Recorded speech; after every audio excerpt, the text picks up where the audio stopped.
Lucia arrived at the same building every day at exactly 6 o'clock. Her neatly ironed gray uniform contrasted with the gleaming marble floors of the lobby. She greeted people with a smile, though few ever looked back at her. In that place, voices were heard from above. Silence lived below. She was good at what she did, but no one seemed to notice. Andres Villalba, the owner of the city's most successful company, lived in the penthouse of that same building.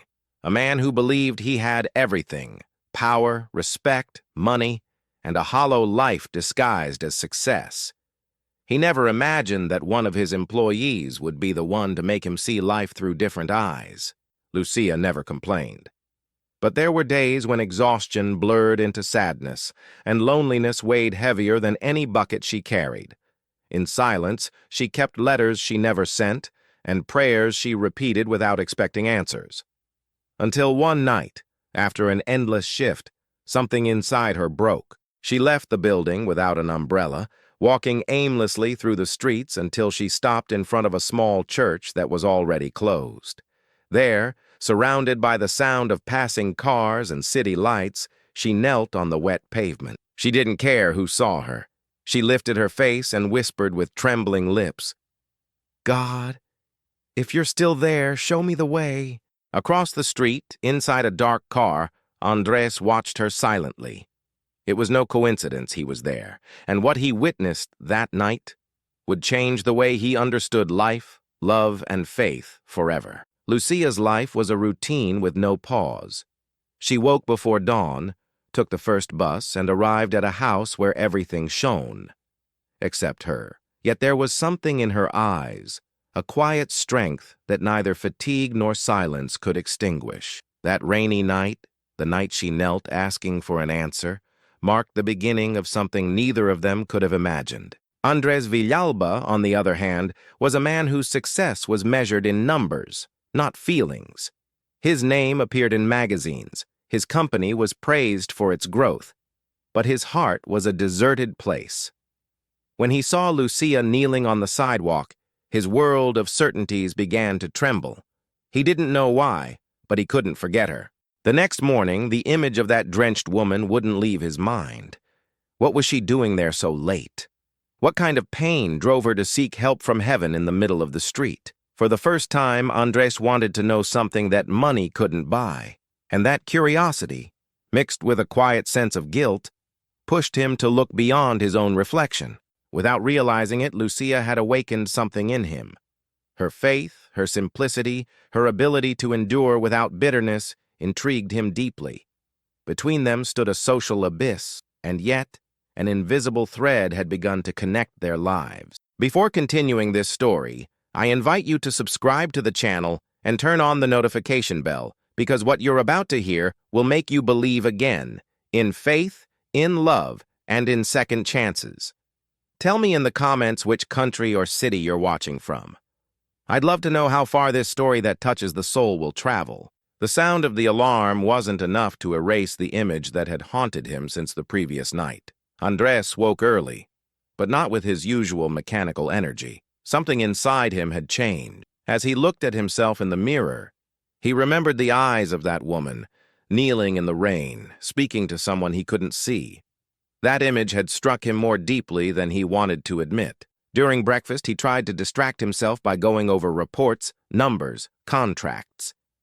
Yet the letters blurred into Lucia's face, and his focus dissolved. It was absurd, he thought. He was not the kind of man to be affected by anyone.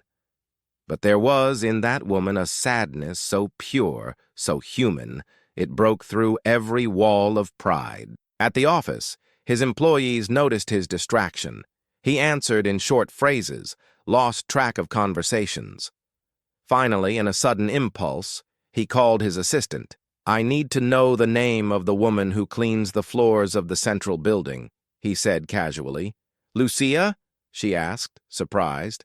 "Yes, sir. Lucia Ramirez." Andres's heart skipped. Now she had a name. That afternoon, he stopped by the building before going home. He walked slowly, observing every corner as if seeing it for the first time. And there she was, with her hair tied back, gloves on, and that same serene expression he had seen the night before. There was no trace of sorrow, only a quiet calm, almost like acceptance. Lucia greeted him with a shy smile, never suspecting he was the man who had watched her kneeling on the street.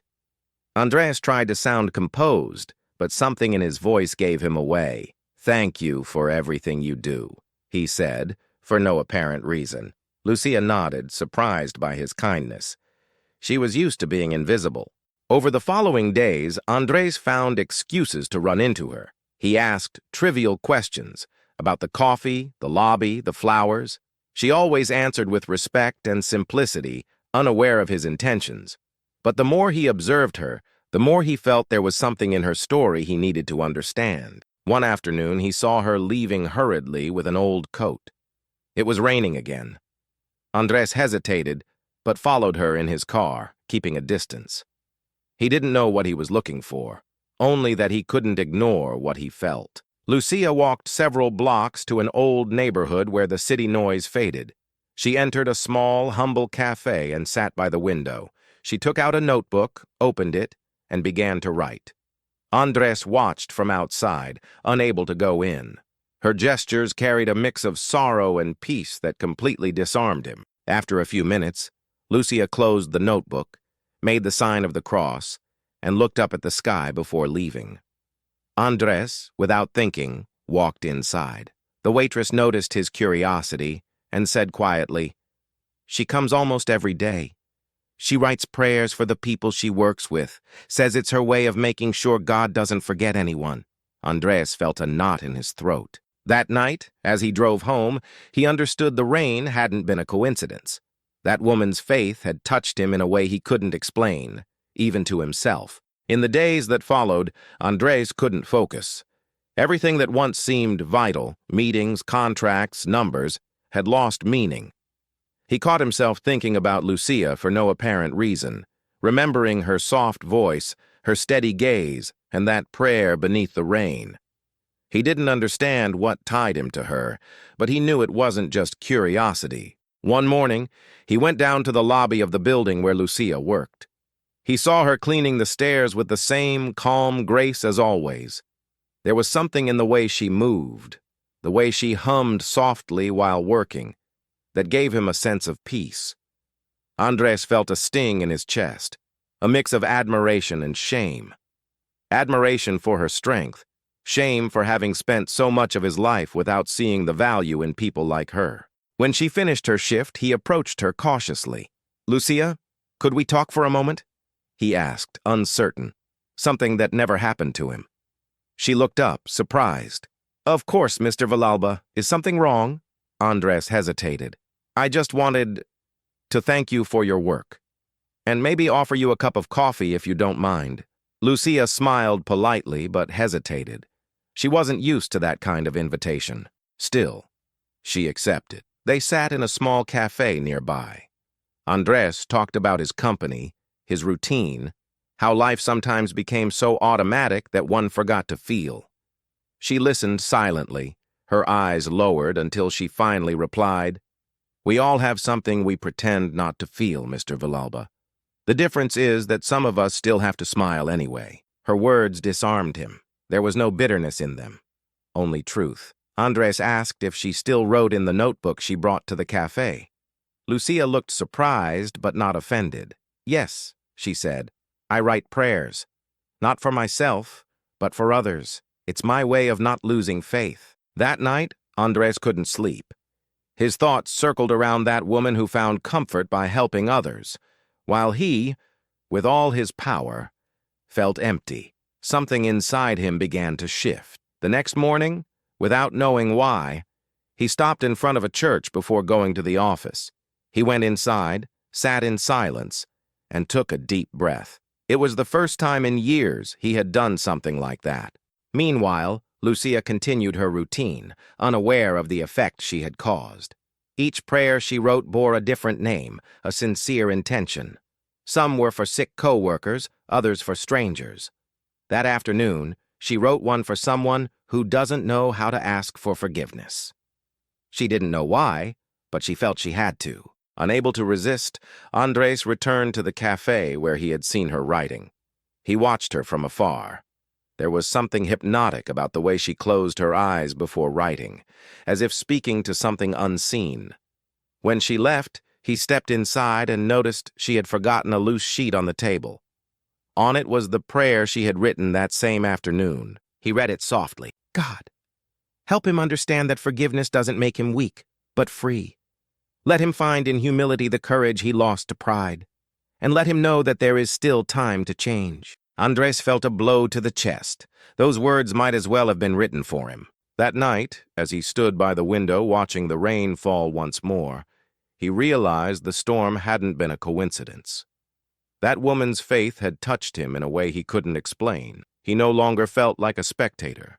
His life was somehow intertwined with hers, this woman who, without knowing it, was teaching him to believe again, not only in God, but in love and hope. The days began to feel different. Andres, the man who measured his life in contracts and profits, now checked the time not to control his schedule, but to know when he might see her. Sometimes he went down to the lobby, just to hear her voice, or watch her push her cleaning cart down the hall. It was a new feeling. Quiet, impossible to hide. Lucia noticed something different about him, though she couldn't name it. The millionaire's polite courtesy had turned into genuine interest, and that confused her. Life had taught her that powerful people only approached when they wanted something. Yet in Andres's eyes, she saw no demand, only curiosity and tenderness. One afternoon, as she was cleaning the main window, she heard a voice behind her. "Lucia," Andres said calmly, "do you have a moment?" She turned, nervous. "Of course, sir." "Don't call me that," he said with a faint, almost shy smile. "Just Andres." Lucia hesitated, then nodded. "All right, Andres." They walked down the hallway to a quiet corner. He handed her an envelope. Inside was money. "I know this might seem strange, but I want to help you," he said. "Consider it a small token of gratitude for everything you do." Lucia's expression hardened, something Andres had never seen before. "I don't need your charity," she replied firmly. "What I do with dignity, not for pity." He went silent, feeling an invisible blow. It wasn't arrogance she showed, it was honest pride, the kind of pride money could never buy. Slowly, Andres took back the envelope, ashamed. "Forgive me. I didn't mean to offend you," he murmured. "I just thought that—" "You thought that everyone without your luck needs alms," she interrupted. Not angrily, but with a calm that hurt more than shouting. "Sometimes, what people need most is to be seen as human beings, not as problems money can solve." That night, Andres returned home feeling hollow. He poured a glass of wine, left it untouched, and walked to the balcony. He looked over the city lights, hearing her words again.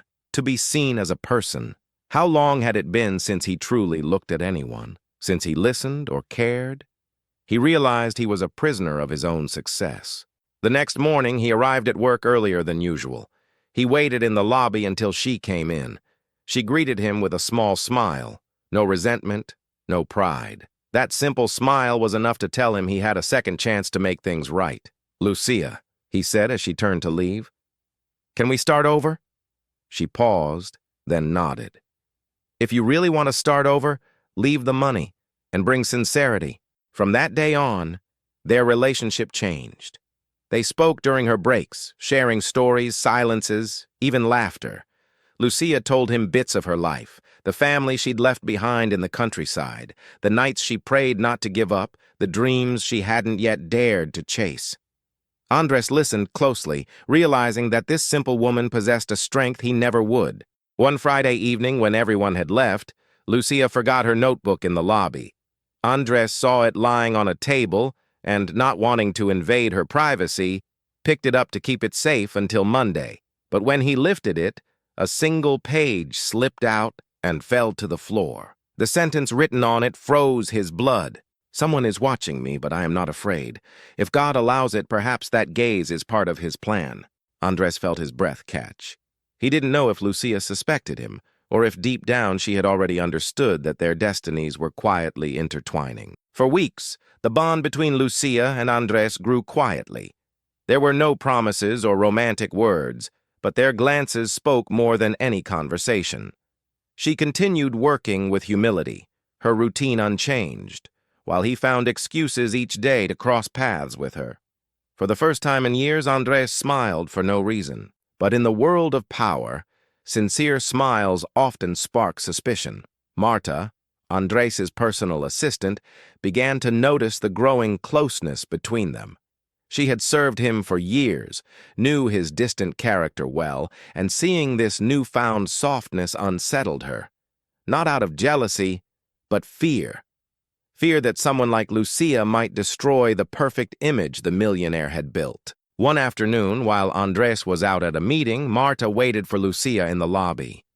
She approached her with a polite smile, though her tone was cold. "I've seen the way you look at him," she said.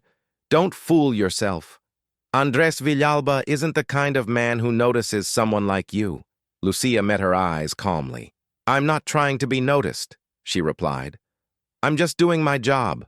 "Then keep doing it," Marta concluded, walking away as if giving an order. Lucia said nothing, but those words hurt more than she wanted to admit. That night, in her small room, she opened her notebook and wrote a different kind of prayer. "God, if something isn't meant for me, give me the strength to let it go before I lose my peace." Meanwhile, Andres, unaware of what had happened, was planning to invite her to dinner. He wanted to see her outside the uniform, far from the marble and brightness that separated their worlds. The next day, when he noticed her distant tone, he sensed something was wrong. Her voice was shorter, her eyes avoided his. "Lucia, is something the matter?" he asked. She forced a smile. "Nothing, Mr. Villalba. I'm just tired." Andres felt something inside him break. He decided not to insist, but his heart refused to give up. That night, he sent flowers with a simple note. "I don't know what happened, but I don't want to lose what little I've found with you." Lucia received them with a mix of emotion and fear. She couldn't deny that he moved her, but she was afraid she was just a fleeting illusion in a world that had never taken her seriously. 2 days later, the rumors began. In the company, people whispered that Andres had personal interests in a cleaning employee. Some found it scandalous, others amusing. Lucia felt humiliated, not by the gossip itself, but because she felt her dignity was being used as entertainment. Angry and hurt, she decided to confront him. She waited until he came out of a meeting and stopped him in the hallway. "I don't want to keep working here," she said, holding back tears. "I can't be part of your games." Andres stared at her, confused. "What are you talking about? What games?" "People are talking, Mr. Villalba, and if all of this was just curiosity, please, say it now." The silence between them was louder than the rain beginning to fall outside. Andres took a step closer, his face filled with sincerity. "Lucia, it wasn't curiosity. You're the one who taught me to see life differently. And if I have to face the world for that, I will." She trembled as she listened, but said nothing. She turned and walked away, leaving behind the feeling that something precious was about to break. That night, the rain fell again, just like the first time. Andres went looking for her, driving through streets, cafes, churches, until in front of the same chapel where it all began, he saw her. Lucia was kneeling, praying under the downpour. He stopped, soaked, watching her once more. He said nothing, only looked at her, realizing that sometimes love and faith walk side by side, even when the world doesn't understand. The night was cold, but her presence kept him standing in the rain. Andres watched as Lucia knelt before the chapel, her eyes closed, her hands clasped. He didn't know whether to approach her or let that sacred moment unfold on its own. He had ignored faith for so long that now he was afraid of breaking something pure. Lucia opened her eyes slowly. Seeing him drenched before her didn't surprise her. It was as if she had been expecting him. The storm surrounded them, but there was no anger in her eyes, only a deep sadness. "Why are you here?" she asked softly. "Because I couldn't stay away without understanding what I've lost," he replied. "Maybe I didn't know how to take care of you, but I've learned there are things money can't buy. For the first time, she saw him vulnerable. He was no longer the man in expensive suits, the proud businessman, but someone stripped bare, human. "I never asked you for anything," said Lucia. "I just wanted peace."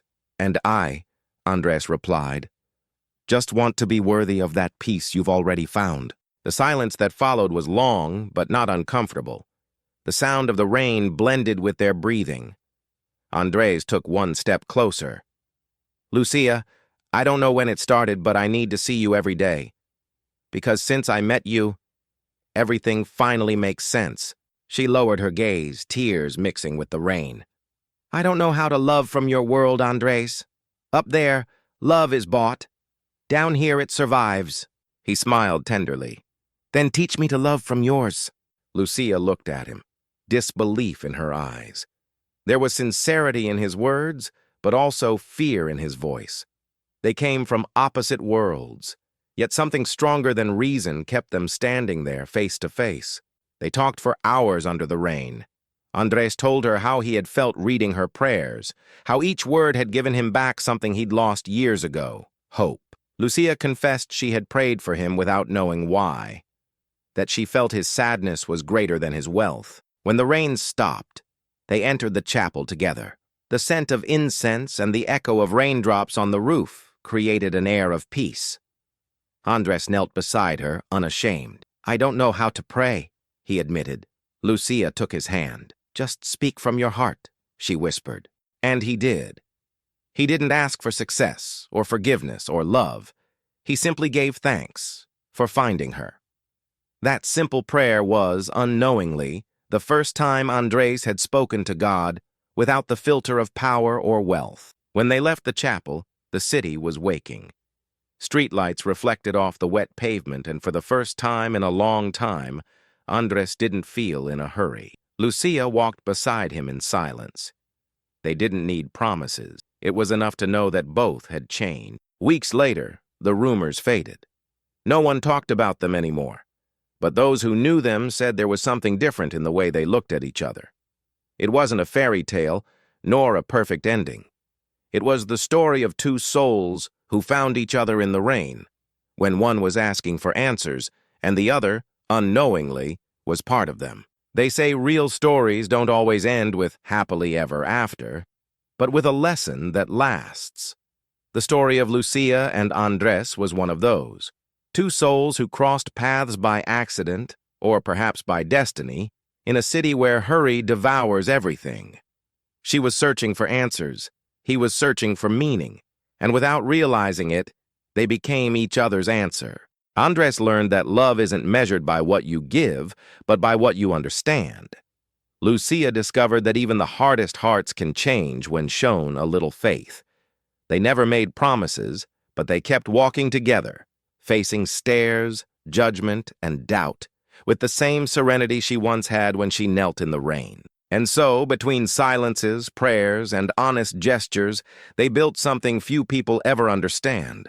A love born from humility and redemption. Because sometimes, just sometimes, God answers in the most unexpected ways, using rain to cleanse the soul, and an ordinary person to transform an entire life.